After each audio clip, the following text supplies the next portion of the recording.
Zechariah chapter 14 verse 12.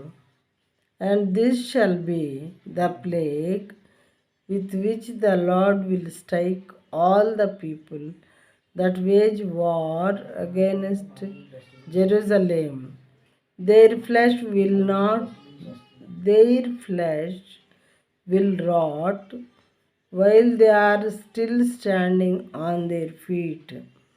Their eyes will rot in their sockets, and their tongues will rot in their mouths.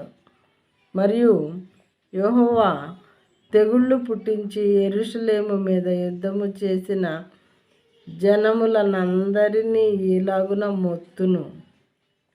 వారు నిలిచి ఉన్న పాటుననే వారి దేహములు కుళ్ళిపోవును. వారి కనుతొరలలో ఉండియే కుళ్ళిపోవును. వారి నాలుకలు నోళ్లలో ఉండియే కుళ్ళిపోవును.